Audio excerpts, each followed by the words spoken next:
Okay, Blair here. So I got 2 termination letters today. Never got a termination letter before in years.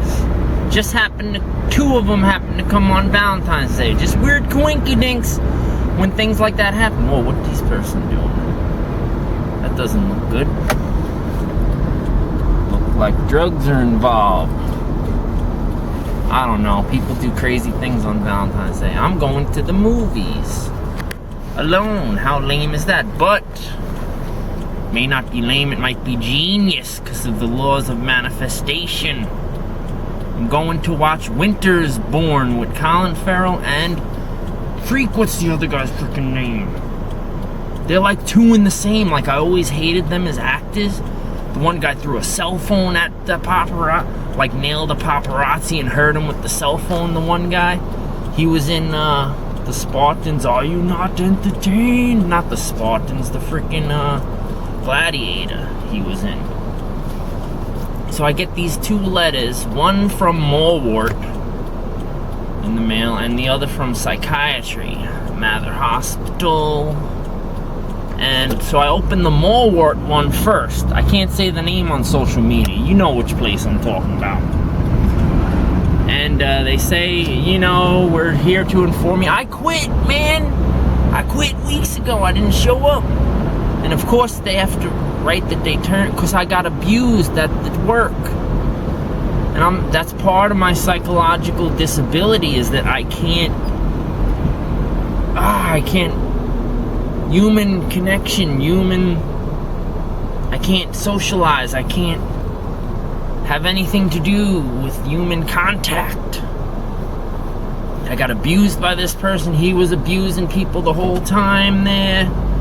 And it just built up, man. And then when the guy abused me, and the job seriously beat me up, man. I felt so ill. I mean, there was a couple times I was so stressed I couldn't go to the bathroom for a couple days, man. Constipation from stress. I mean, it got me freaking ill, man.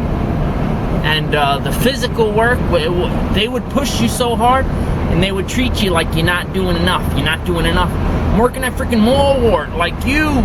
You work here too, for the $1 trillion tycoon. What the heck is that smell right now, man? I'm smelling like a car's about to freaking blow up. Like I'm huffing gas at a gas station. It's smelling strong, man. Let's open the window crack, but then you can't hear me vlogging. Shut off the heat, man, maybe. My hand's gonna get tanned holding this thing in the sun. So I get a letter of termination, and it kind of hurt. I don't know, because they made me feel when I went to pick up the last check, the woman's real sweet, the one that works in personnel, and she's like, you know, you could have told us the situation, we could have worked something out. No, because you know why? You know what I was afraid of? I couldn't. Plus, I was so hurt I couldn't go into work the next day. The abuse and the guy treating me dumb and then threatening me at the end of my job. I wasn't doing enough, and I'm in pretty good shape, man, but ADHD, I was trying my best. I went from working food aisle stock to 6-7 aisles in freaking hardware. From there to there, the guy treated me like I'm dumb, like I'm freaking some peon, man. So I freaking had to quit. But what the heck was I saying? I was about to say something real freaking clever. Working for the tycoons. Oh, I was gonna say freaking, I didn't go to report it to try to work the situation out, because it's like the mob thing. Once I thought I was out, they pulled me back in, because they can make you feel bad, man. Like, yeah, you know, we'll put you over here, we'll put you over there. Then you get abused again. Then you could take away all being proud of yourself, when you should have walked away the first time. Getting abused, you get abused, out. There's no negotiation, out. I was abused, done.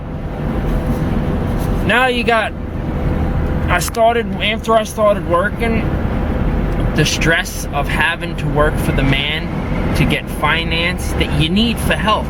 I need to take care of my mom and stuff, right?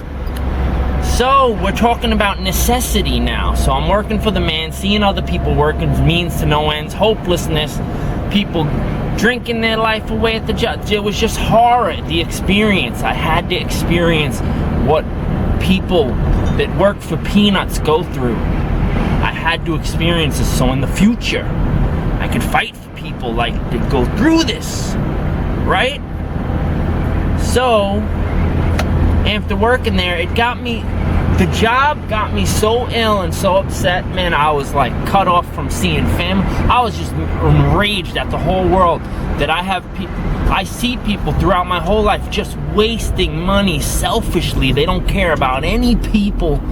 And like that money, man, I could do so. No matter what anyone thinks about me, I fight for this world, man. I think hard. I push my brain to the max, man. I suffer for this planet and for people, and come up with these crazy plans of how to change the world and all this stuff, man. And I can't even get to the starting line till I take care of this financial freaking situation. It drives me freaking bonkers.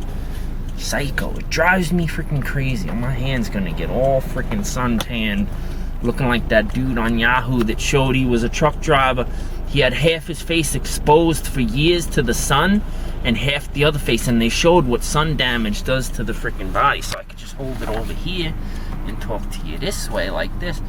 Alright, the psychiatry, man, first off, I gotta say, you know, I'm a person that's trying to completely live a lust-free life, and it's freaking impossible. Where's that freaking... Yeah, that's... Man, it seems there's always someone hurt, man. You can't get away. You know how many ambulances I was in dead? They brought me back to life, man.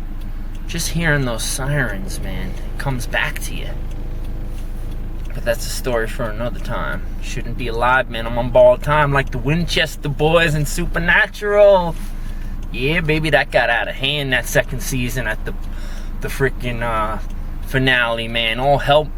This is a freaking show for me. Good versus evil, angels versus devils and stuff. This is the stuff, man. No matter what anyone says to me about the unseen world here, I know how real it is, boy. Talking about someone that committed suicide at age 17 and was dead, brought back to life, man, died in my mom's arms. Talk about the Constantine moment. Changed me forever. Why are people looking at me filming stuff, vlogging? If someone beeped at me, I don't want people to know what I do in this. I try to promote to other countries. But let me just say, freaking, the psychiatry, I had to quit, man. I was so fed up with human connection and the attempts to connect, and it was just causing so many problems. I tried to go to AA, NA. Just, you add one person into my life, everything gets complicated. That's psychologically disabled. I'm on disability for psych, not physical, man. And you know, it's crazy, because if I had a job where someone didn't freaking abuse me, or just, you go to work, you work to live, you don't live to work. We are not meant to be slaves here on this planet. We're all freaking slaves, man. They own us. Who's the one that are really in control on planet Earth, man? You think it's Obama? You think it's Putin? No. They get a little control. They don't get messed with, but they could be taken out at any moment, boy. People behind the curtain, they're the ones in real charge here. So I had to quit the psychiatry, so I got a letter from her. And while my mind gets so random, I forget stuff. I was saying that I felt an attraction to the woman, especially the freaking psychiatrist, man. I went to psychiatry for 2 years with this woman, Elizabeth, right? She saved my life, man. This was like 6-7 years ago. She wanted me to get all tests. I had like thyroid problems. I had to get checked for cancer and stuff. She had me to go get all blood tests that I never got like 6-7 years ago to make sure I'm not dying of anything.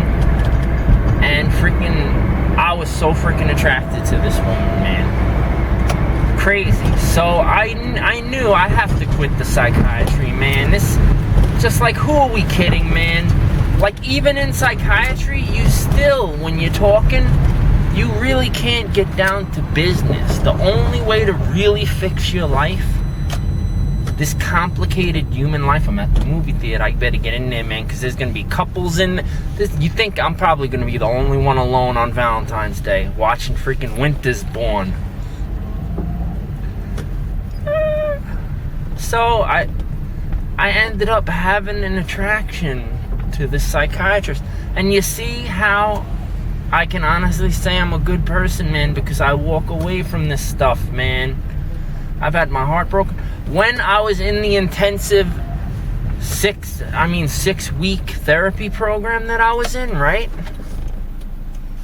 There was an 18-year-old girl, right, that asked me to be her boyfriend, right? And I said no. I'm saying, like, these are things that I'm proud of. Like, I'm not just some human that's, like, draped in sin, like, like, I'm saying I'm doing pretty good, man, considering everything I've been through, to become a better person. That's what it's all about, man. And to document this journey into hopes to help other people make it through stuff. Alright, I gotta get in there. We'll do a review on this movie. I know I'm gonna love it, man, because I gotta feel hope. Hope after getting my heart ripped out from what I thought was my soulmate. So cruelly. I've known her 15 years, so cruelly to rip my heart out. Like, cause she moved away to Hollywood. I'm in here in New York. And I didn't see her for a long time, so we actually never got to be together. But I seen her, and we, like, just electrically connected, kissed for 4 hours, and then she left, never talked to me again. Like, I'm saying, like, we were friends, kept in contact. There was no reason we couldn't be friends. She could have just said, I don't feel that way. But that's what really broke my heart. She wouldn't be my friend. So for me to be here on Valentine's Day, a year and a half later, still not able to get her off my brain, because she's the only woman I ever fell in love with, to still have that hope of love after everything I've been through. To the point that even if I have to wait till the afterlife to find freaking true love, I'll keep the freaking hope alive, man. I'll keep it in here in my freaking heart and soul. I better get in there because I gotta get a seat, man, because I don't want to be in a bad seat. Peace out, homie.